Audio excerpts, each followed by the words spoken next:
Bueno, muy buenas tardes y bienvenidos a otra edición de Facebook Live. Hoy nos acompañan Nadir Medellín y Ferdinando Regalía, que trabajan en la división del BID, que atiende todos los temas de protección social y de salud. Y el tema que hoy nos ocupa es justamente una de las grandes innovaciones sociales que se ha dado en Latinoamérica, que además ha sido copiada en varias partes del mundo. Me refiero a las llamadas transferencias condicionadas, algo que empezó hace justamente 20 años, precisamente en México, después fue reproducido en Brasil y hoy está prácticamente en todos los países de América Latina. Ahora, este nombre tan elegante, transferencias condicionadas de efectivo, ¿qué quiere decir? Pues nada menos que fue una innovación social que inicialmente se inició en las zonas rurales de Latinoamérica y eventualmente más en las zonas urbanas, toda vez que somos una región bastante urbanizada. Y se trataba de darle dinero a las familias más pobres con dos condiciones. Una de ellas era fundamentalmente de que fueran al colegio sus hijos y no se quedaran sin ir al colegio y por el contrario hicieran trabajo básicamente inframano, que son los menores, cuando lamentablemente todavía tenemos casos de ello en muchos países. Y lo segundo, que tanto las madres como los hijos se sometieran a exámenes médicos, de tal manera que podíamos asegurar que un joven o una jovencita fuera saludable y estuviera estudiando en el colegio. Esto obviamente es un tema en que en el BID nos sentimos muy orgullosos, es un tema que hemos acompañado durante muchísimos años. Y qué mejor que contar hoy con Nadir y con Ferdinando, porque ellos tienen mejor que nadie esta historia. Entonces yo quisiera empezar a preguntarle a Ferdinando. Estos programas, como decía yo anteriormente, se implementaron primero en México y en Brasil. México quizás tiene el programa más evaluado que existe. Y cuéntenos un poquito el origen, pero sobre todo todas estas innovaciones que se han dado en estos 20 años. Y sobre todo para quienes nos están oyendo, piensen en los resultados, que me parece que, como decía al principio, la reducción de la pobreza que se dio en Latinoamérica es muy importante. Estábamos hace 20 años con niveles de pobreza de casi 1 de cada 2 latinoamericanos está en situación de pobreza. Esa situación hoy en día es 1 de cada 3. Ferdinando. No, y hay que decir además que quizás casi 1/3 de la contribución a esta caída de pobreza se debe a estos programas. Y fueron, como usted mencionaba anteriormente, y conoce muy bien estos programas, una innovación simple pero poderosa. Anteriormente había una cantidad de programas donde se distribuían cosas en especies, muchos subsidios generalizados, y por lo tanto el cambio fue, transfiero primero recursos, pero a cambio de algo. Y ahora, después de 20 años, este cambio de algo parece una innovación pequeña, pero fue al tiempo una innovación muy, muy grande. Y además, creo que por primera vez se creó un contrato entre el gobierno y el ciudadano. Y es un contrato a 2 vías, porque aquí se le pide a los ciudadanos algo, que envíen sus hijos a la escuela, que envíen sus hijos a los controles, pero también ha creado, lo hemos visto en estos 20 años, mucha presión del ciudadano hacia los servicios para que la oferta de servicios se incremente.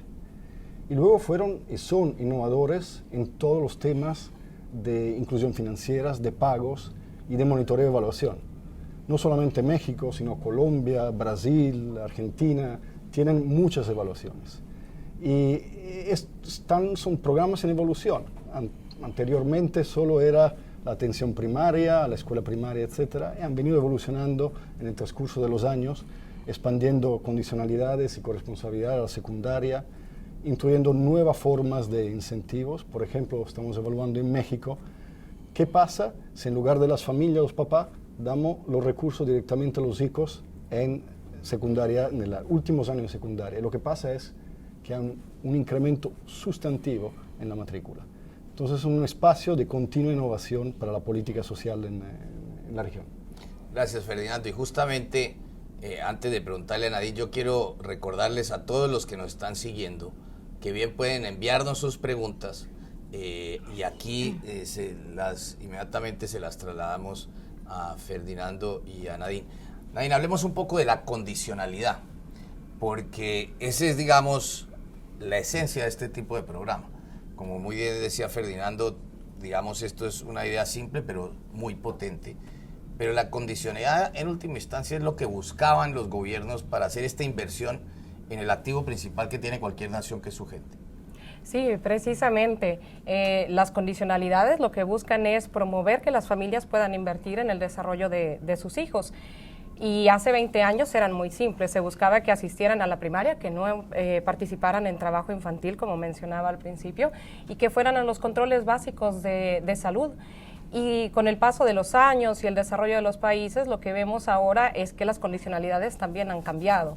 Ahora, los recursos que son para apoyar a que asistan a la primaria son menores que los recursos que se utilizan para apoyar que vayan a escuela secundaria o que vayan a la preparatoria o incluso a la universidad.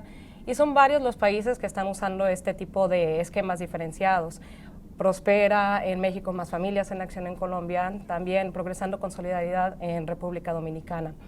También Chile ha hecho la introducción de condicionalidades que tienen que ver con logros. Entonces ya no nada más se busca que asistan a la escuela, sino también que tengan un buen desempeño. Entonces hay una transferencia que se les entrega por asistir, pero después, si están dentro del 30% mejor de su clase, reciben un incentivo extra. Y eso nos está ayudando a que haya más progresión escolar. Gracias, Nadir. Y aquí justamente nos llega la primera pregunta y los invito a que sigan haciéndonos preguntas. Yo voy a tratar de que todas las que nos lleguen se las vamos aquí respondiendo. Pero esta, Fernando, pregunta Daniel Arellano desde México.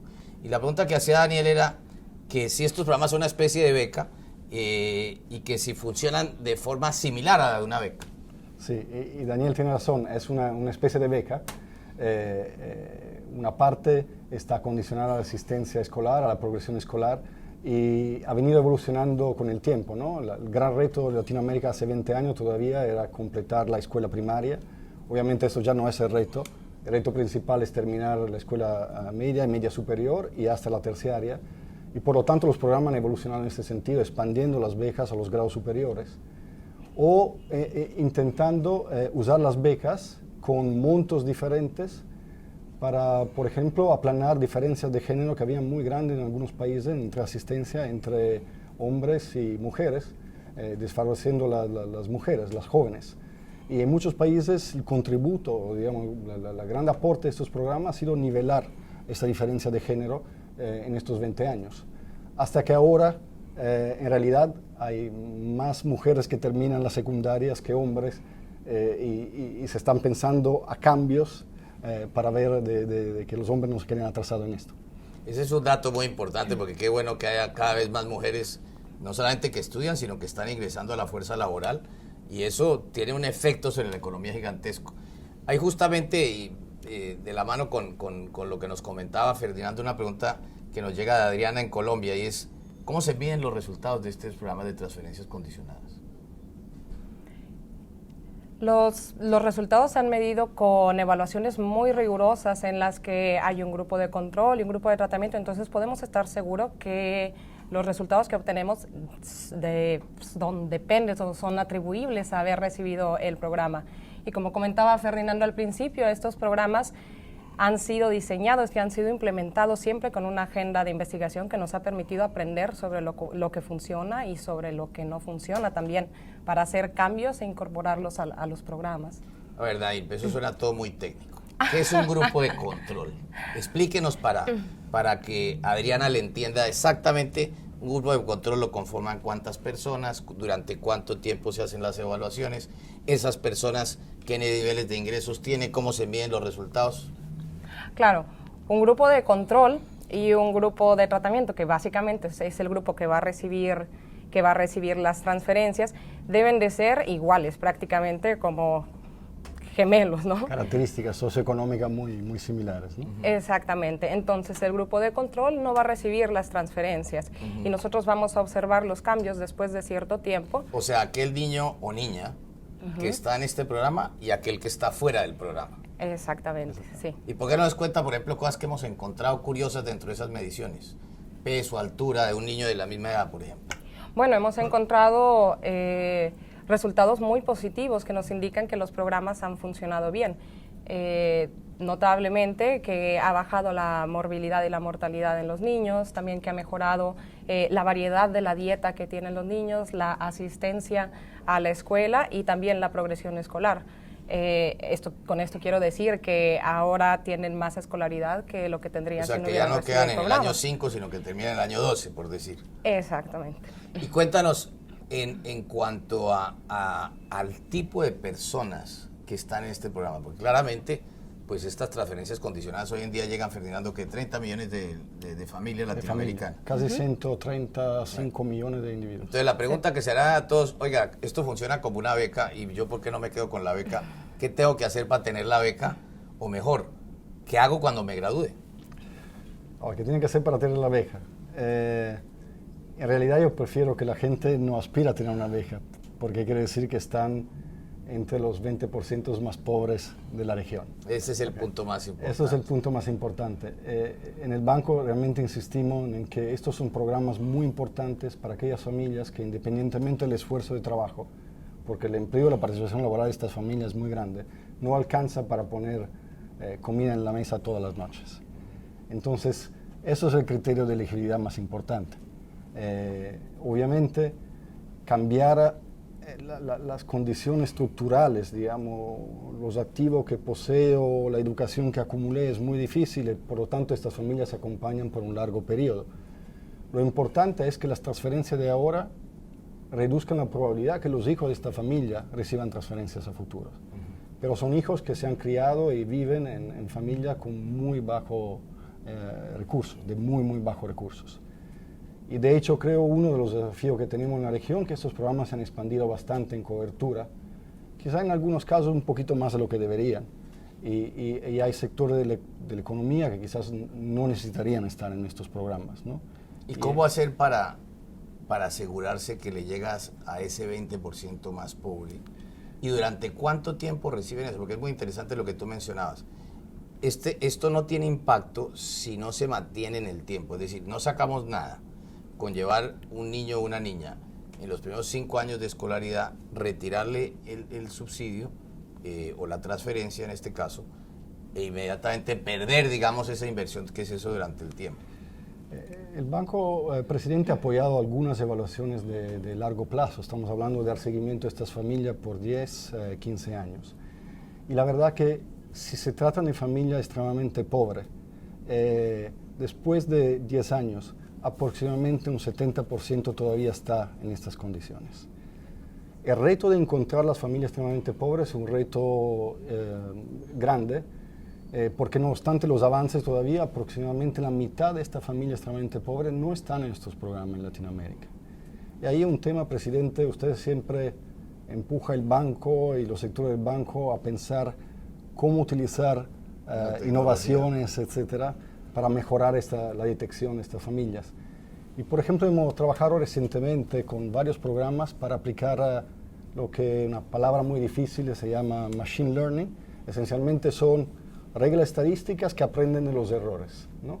Para ver si esta adaptación nos permite poder identificar las familias con mucha más efectividad de lo que está ocurriendo ahora, que es un reto grande, más fácil en el área rural, porque la pobreza dura está más concentrada, mucho más difícil en el área urbana, donde también es más volátil.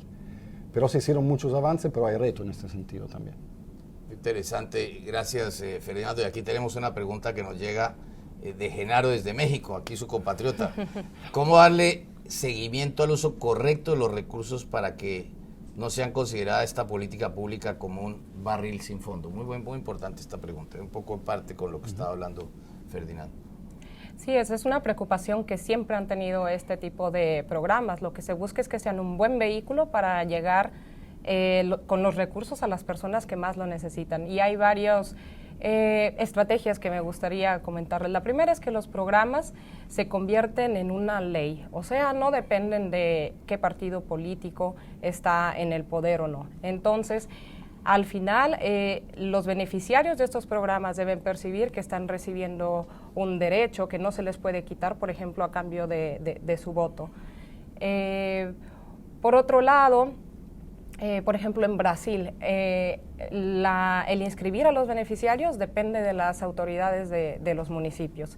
Entonces, cuando ellos perciben que hay un municipio que ha inscrito más personas de las que se estima que son pobres en ese municipio, entonces hay mecanismos de auditoría para revisar qué pasó y evitar que se esté haciendo un mal uso de los recursos. Nadine, nos decía Ferdinando algo muy importante y es un poco el mantener estos programas en el tiempo, pero ¿cómo asegurarnos algo que tú decías? ¿Cuáles han sido los mecanismos innovativos para asegurarnos que no haya la tentación de utilizar estos programas políticamente?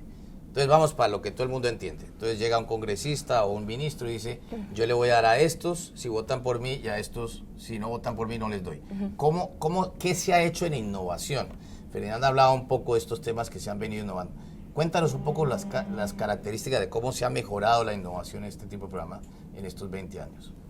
Bueno, hay reglas muy claras de quién debe recibir y quién no debe de recibir los programas.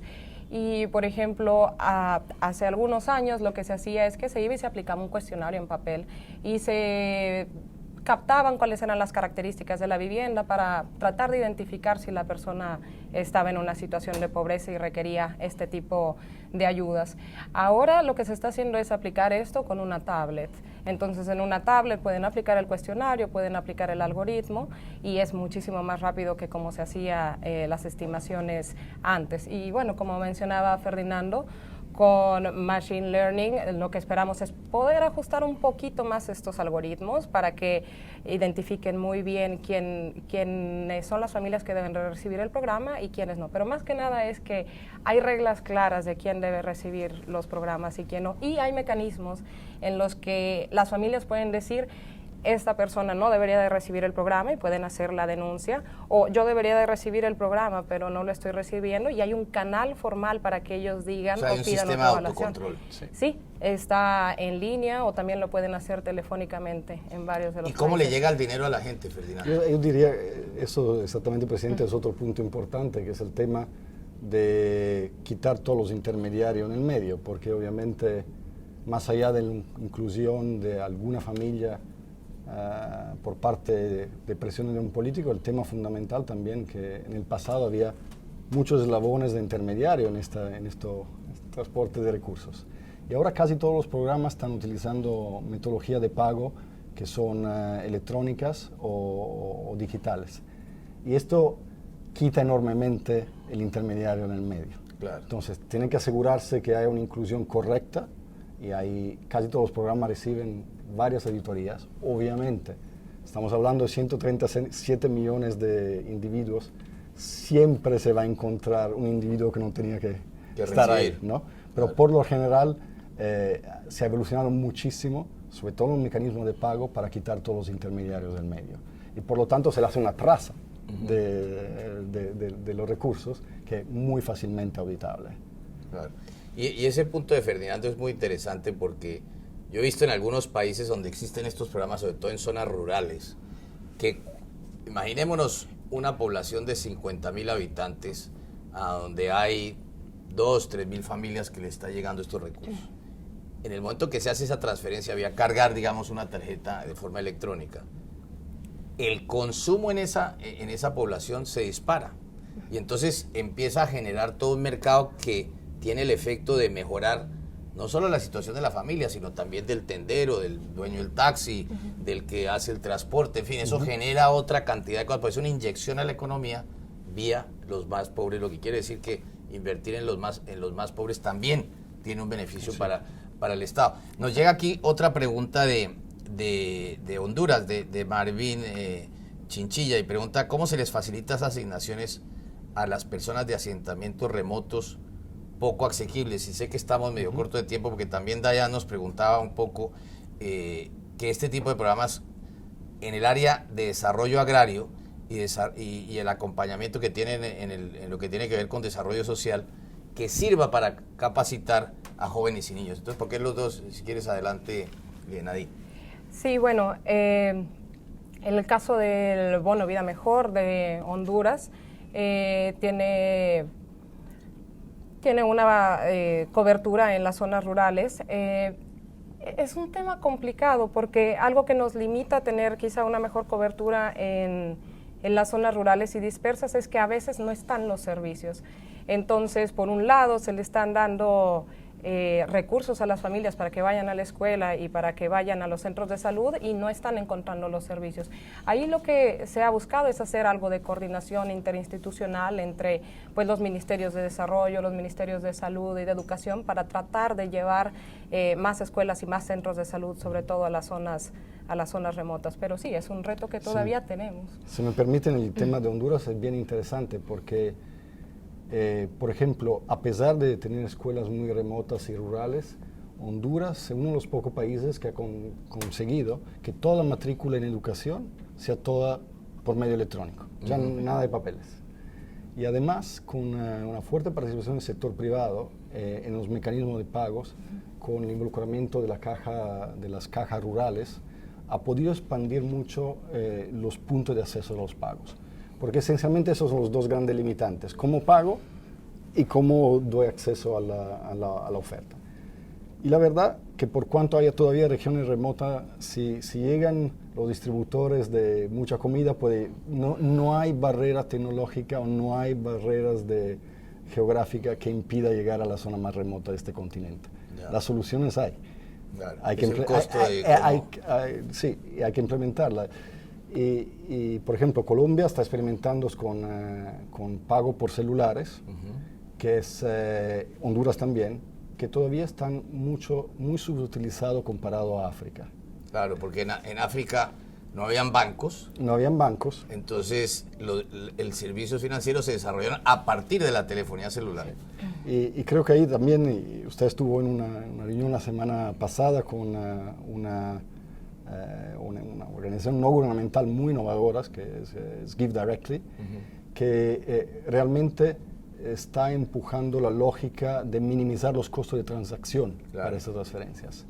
Y más se usan celulares, más se usan sistemas digitales, más fácil es trazar y calcular también cuáles son los costos de esas transferencias, pero no hay lugar en la región donde no se pueda llegar con una transferencia monetaria actualmente. Aquí tenemos otra pregunta de Argentina, de Agustín, que nos pregunta que si estos programas tienen aportes financieros del BID o que si el aporte solamente cuenta por los estados nacionales. O sea, cuénteles en qué contribuye el BID y en qué se vuelve deuda para los países.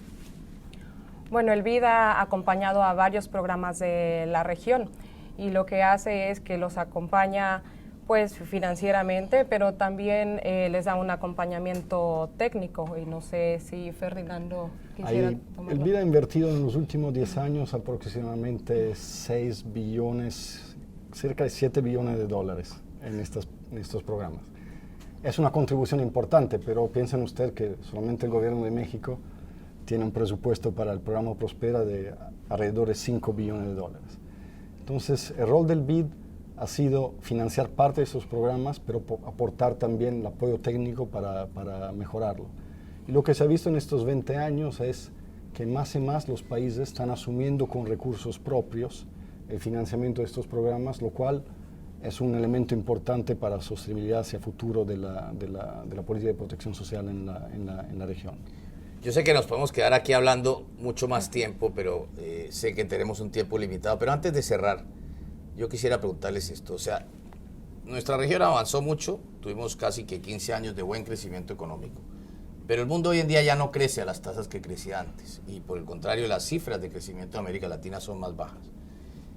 La consecuencia de esos buenos 15 años sirvió para que millones de latinoamericanos salieran de la pobreza y hoy hagan parte de la clase media. ¿Qué pasa, Ferdinando, si hay gente que se regresa? ¿Qué se puede hacer con este tipo de programas? Y obviamente supongo que es un poco por un periodo corto para un poco evitar que digamos haya esa pérdida de personas que están, por decir, hoy en día en la clase media.